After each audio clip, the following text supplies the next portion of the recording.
Bagus itu, rakyat mengharap begitu. Karena apa? Kalau ada kelompok yang berceramah atas nama agama atau atas nama apa yang sifatnya memecah belah masyarakat, itu tanggung jawab gubernur loh. Gubernur yang punya wilayah, gubernur yang punya rakyat, dia bisa ngambil keputusan.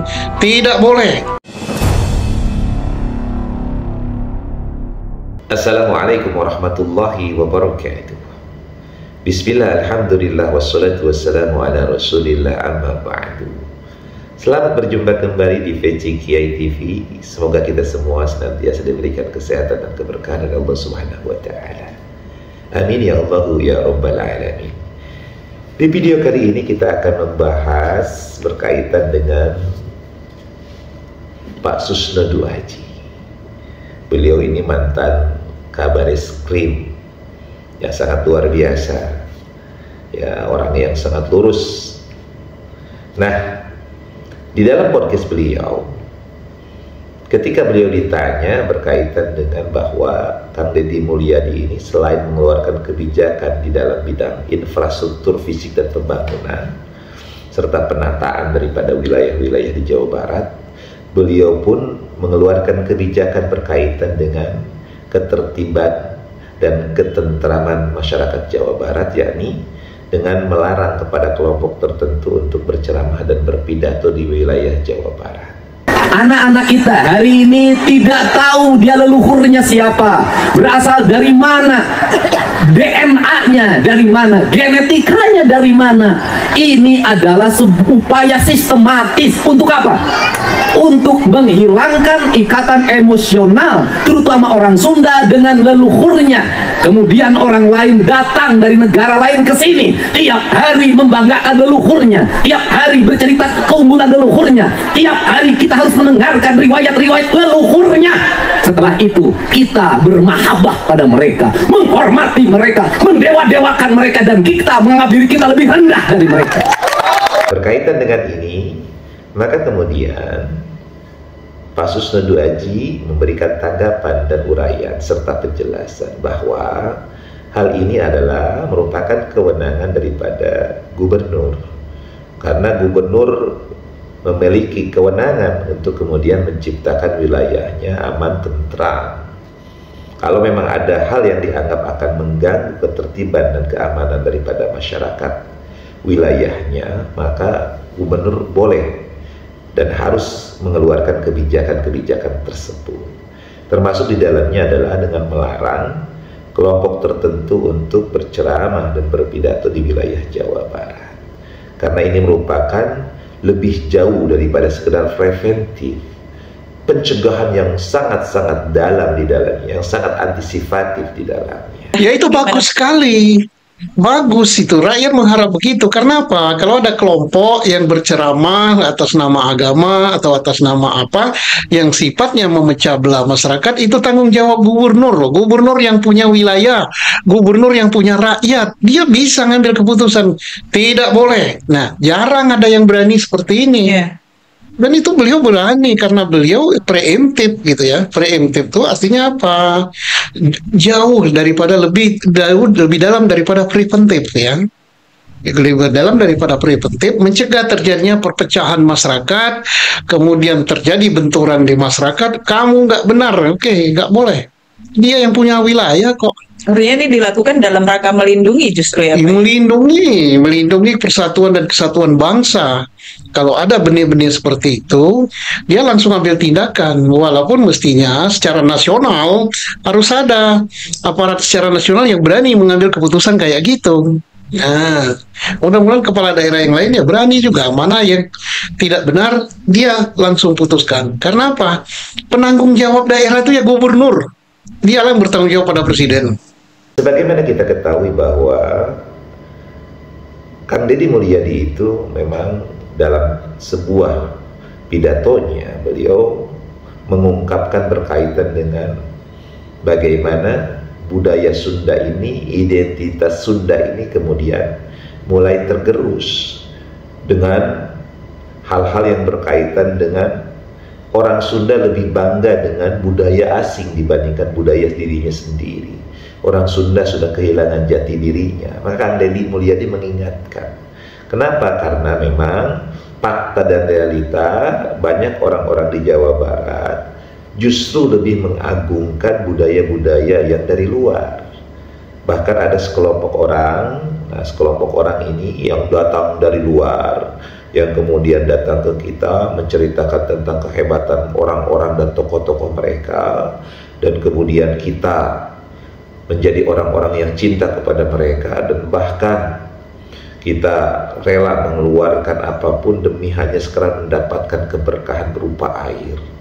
Maka ini yang kemudian dikritik oleh Kang Deddy Mulyadi. Nah, kita paham bahwa yang dimaksud ini adalah Habib Ba'lawi yang datang dari Yaman, yang memang perilakunya seperti itu.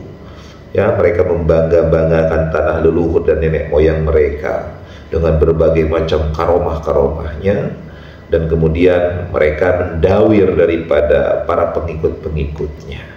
Nah, ini yang kemudian dikritik oleh Kang Deddy Mulyadi, sehingga kemudian muncul pemahaman bahwa Kang Deddy Mulyadi seolah-olah melarang daripada kelompok tertentu, yakni kelompok habaib ini, untuk berceramah di daerah Jawa Barat.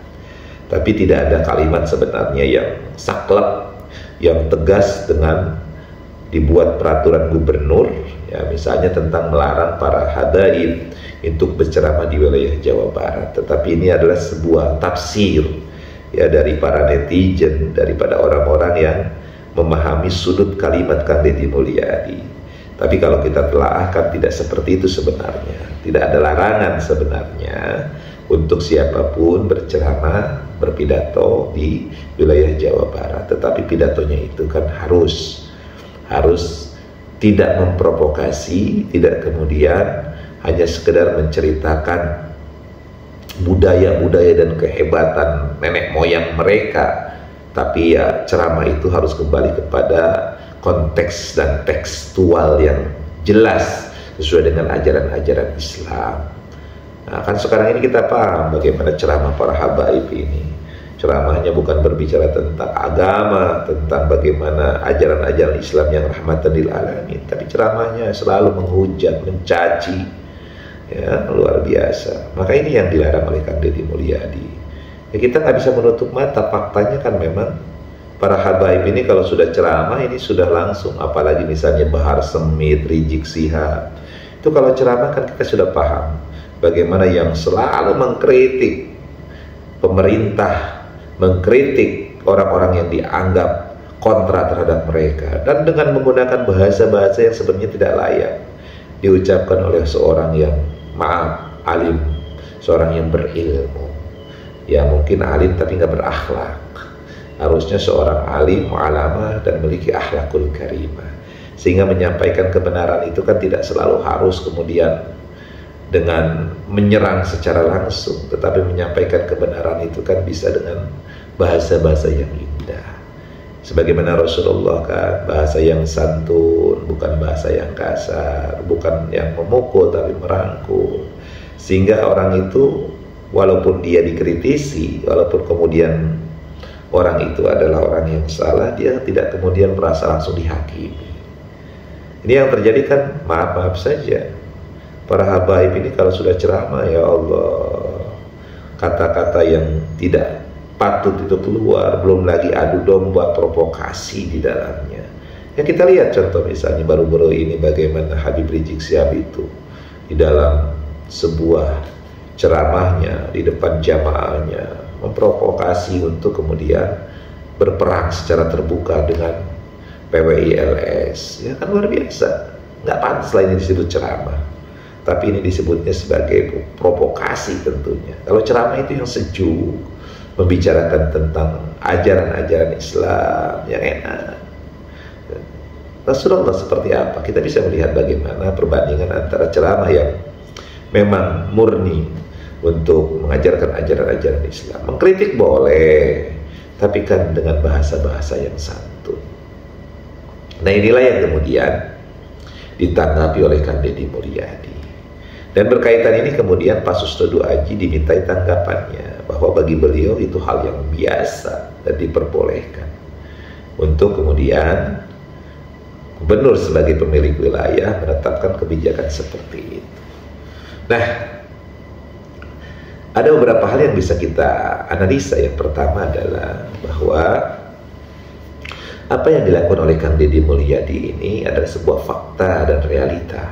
Apa yang dinyatakan oleh Kang Deddy Mulyadi itu adalah sebuah fakta dan realita yang dimana memang masyarakat Jawa Barat sudah kehilangan jati dirinya, sehingga mereka itu lupa dengan dirinya, lebih bangga dengan budaya-budaya daripada yang datang dari luar. Nah, ini yang kemudian ingin dibangkitkan kembali oleh Kang Deddy Mulyadi, agar orang Jawa Barat bisa bangga menjadi orang Jawa Barat, agar orang Jawa Barat lebih bangga dengan tradisi dan budayanya dibandingkan dengan tradisi dan budaya asing, agar orang Jawa Barat kembali kepada jati diri mereka, yang pada dasarnya jati diri mereka adalah seorang muslim, seorang yang bisa menyelamatkan diri dan masyarakatnya, bisa menyelamatkan lingkungan dan alamnya. Jadilah masyarakat Jawa Barat yang bermartabat, masyarakat Sunda yang memiliki harkat dan martabat, bukan yang direndahkan atau dihinakan. Nah, ini yang ingin dimaksudkan oleh Kang Deddy Mulyadi.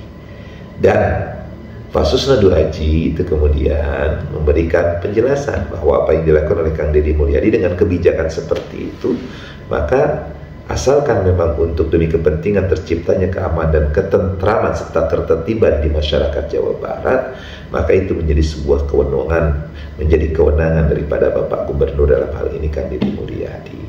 Maka preventif itu memang harus dimiliki. Wawasan ke depan, jauh memandang ke depan dampak-dampak yang akan muncul dari seorang pemimpin, memang itu dibutuhkan. Jadi itu merupakan kewenangan daripada pemilik wilayah, daripada provinsi, yakni Bapak Gubernur, dalam hal ini adalah Kang Deddy Mulyadi. Nah, mudah-mudahan kita doakan saja Kang Deddy Mulyadi ini mampu mengantarkan Jawa Barat menuju Jawa Barat yang istimewa, terciptanya masyarakat yang baldatun thayyibatun wa rabbun ghafur. Kepada Pak Susno Duaji kita doakan pula mudah-mudahan beliau tetap diberikan kesehatan dan tetaplah beliau akan terus menyuarakan kebenarannya. Mudah-mudahan video ini bisa bermanfaat. Wallahu muwaffiq ila aqwamit thoriq. Assalamualaikum warahmatullahi wabarakatuh.